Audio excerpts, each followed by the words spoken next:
जहाँ कम ज़्यादा आपको दिख रहा है और आप किसी व्यक्ति की मदद कर रहे हैं, कतई वो सेवा नहीं है। बोलिए सदगुरुदेव भगवान की जय, गुरु माता की जय, हर हर महादेव। सेवा है क्या? अभी आप तंत्र दीक्षा लेने के लिए बैठे हैं, एक शब्द आपने पकड़ा हुआ है, सेवा करनी। तो अभी सेवा है क्या? शब्द में सेवा क्या है और उस शब्द का अर्थ क्या है सेवा का, उसको समझना बहुत आवश्यक है। अगर हम सेवा को समझ लें तो जीना बहुत आसान होता है। जब भी हम अपने को शरीर मान के जीते हैं, सामने वाले व्यक्ति को भी शरीर मान के ही देखते हैं और वैसा ही व्यवहार करते हैं,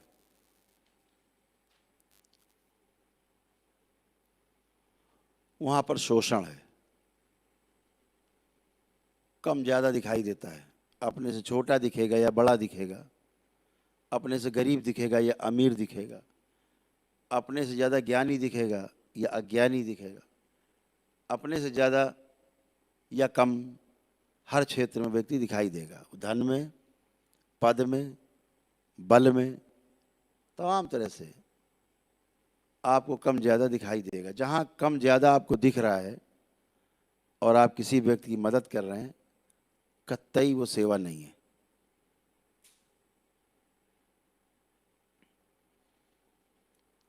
बिल्कुल सेवा भाव नहीं है। वहाँ कुछ पाने की चाहत है, यश या धन, कुछ भी पाने की चाहत है। सेवा का अर्थ ही बड़ा व्यापक है, बहुत अद्भुत है। सेवा संकल्प के साथ ही में शुरू की जा सकती है, बिना संकल्प के सेवा नहीं हो सकती। अगर आपका संकल्प कमजोर है, सेवा होना मुश्किल काम है। संकल्प अगर आपका मजबूत है तो सेवा में लेने देने का भाव है ही नहीं, होने का भाव है।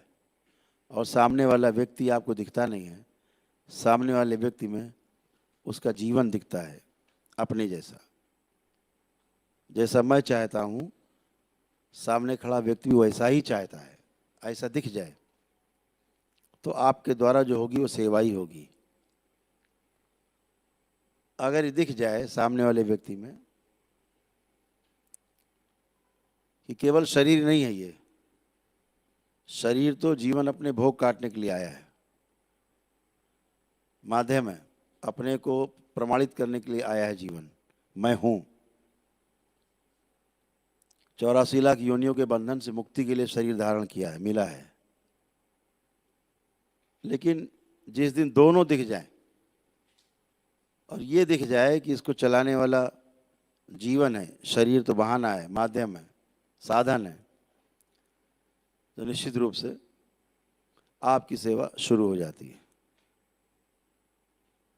सामने वाले की फिर जो आप मदद करते हैं या सामने वाले व्यक्ति के साथ आप जीते हैं,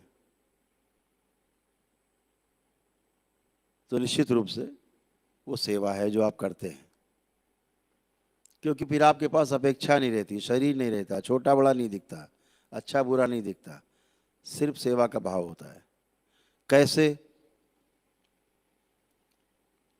एक सहानुभूति एक भाव है,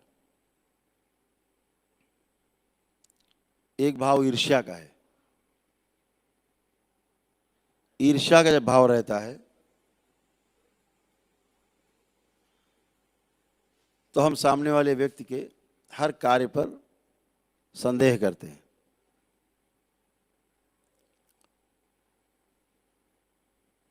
ईर्ष्या का भाव है वो जो आपको संदेह उत्पन्न करता है आपके अंदर। एक सहानुभूति का भाव है। ईर्ष्या का भाव क्या करता है? सामने वाले व्यक्ति ने कोई गलती की, आप तुरंत उसके आसपास जो वातावरण है उसमें फैलाने की कोशिश करेंगे, ये आदमी ठीक नहीं है, बदमाश है, ये तो ऐसे ही करता है, ये जानबूझ के करता है, ये नालायक है, ऐसा फैलाएंगे। क्योंकि शरीर ही दिख रहा है, शरीर रूप दिख रहा है, छोटा बड़ा दिख रहा है, अच्छा बुरा दिख रहा है। लेकिन वहीं कहीं आपका अपना मित्र हो, उसने कोई गलती भी की हो, अब आपके अंदर उसके प्रति ईर्ष्या भाव नहीं है, तो सहानुभूति का भाव है, तो आप कहोगे अरे गलती हो गई, इससे बेचारे को माफ़ करो, ये तो गलती हो गई है।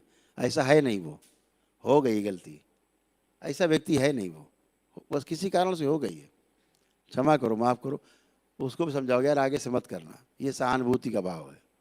क्यों? उसमें अपना जैसा दिख रहा, मित्र में हम स्वयं को देखते हैं।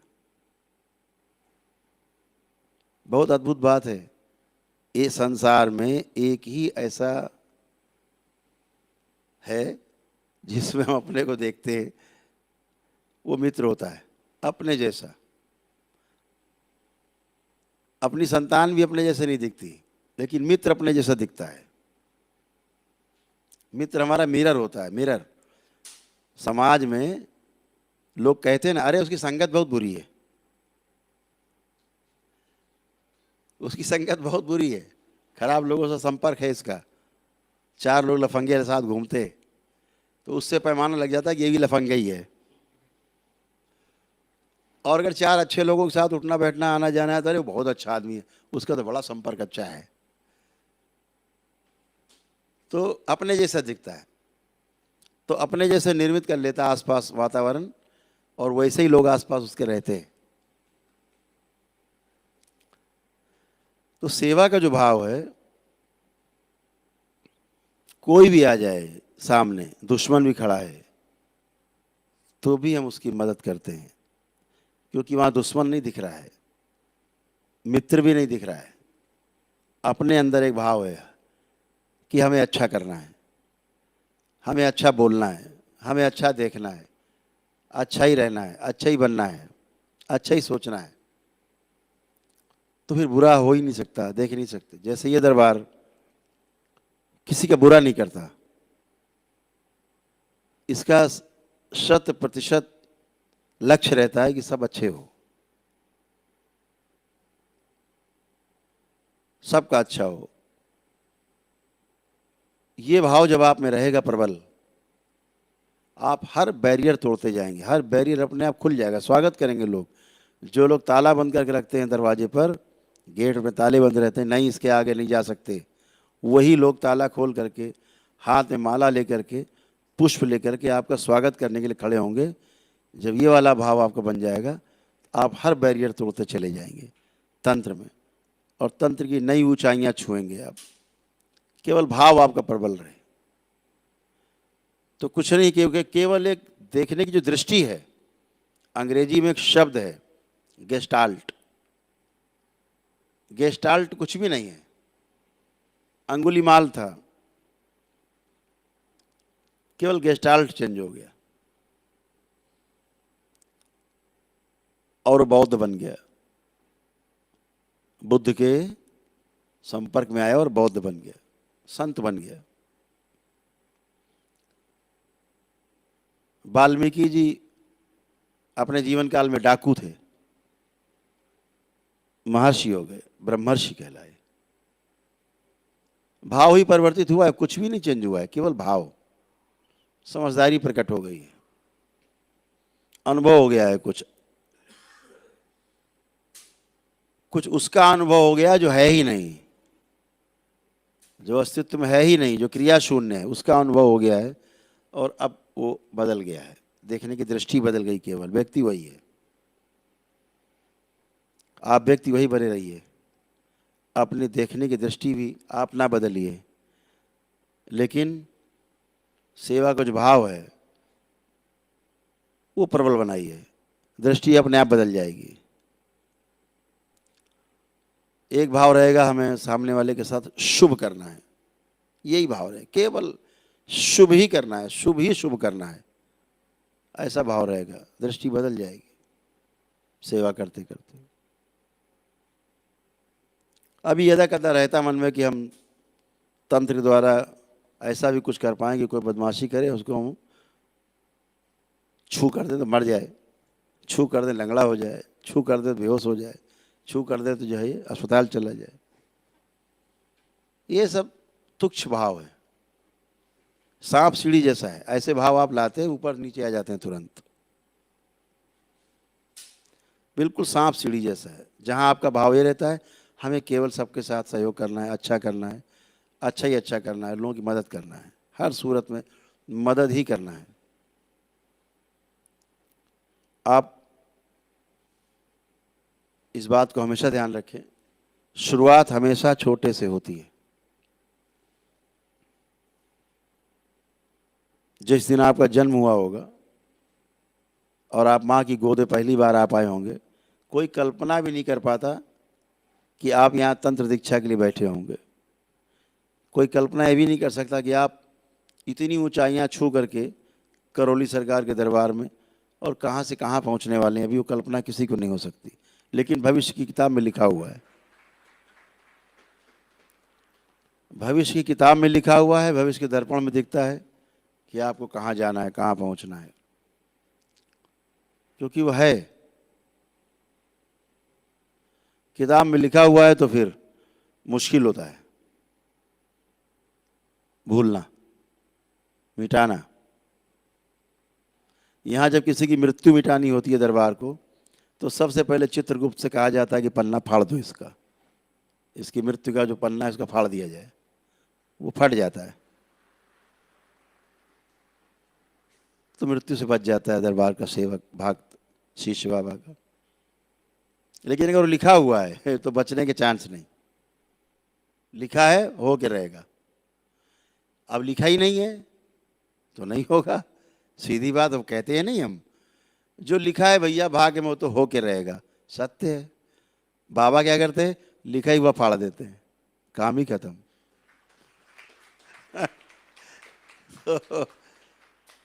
तो कहते हैं अब लिखा ही नहीं, अब क्या करोगे।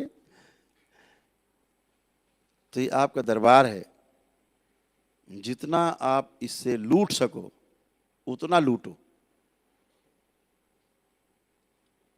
इतने अनुभव लूटो, इतने अनुभव लूट लो कि बिल्कुल बुद्ध जैसी स्थिति हो जाए, सिर्फ अच्छा ही दिखे, कुछ दिखे ही ना।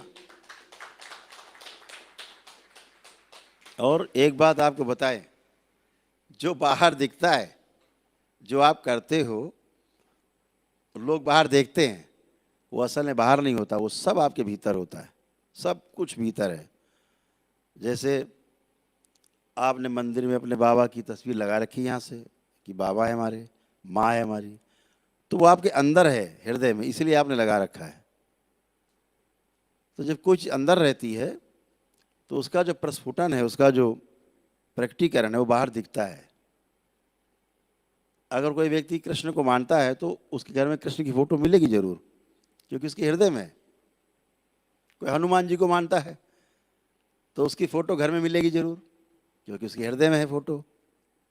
तो जो हृदय में रहता है वो बाहर हमारे आसपास दिखता है।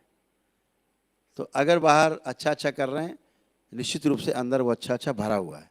इसी को बढ़ाना है, और सेवा से आप बढ़ा सकते हैं।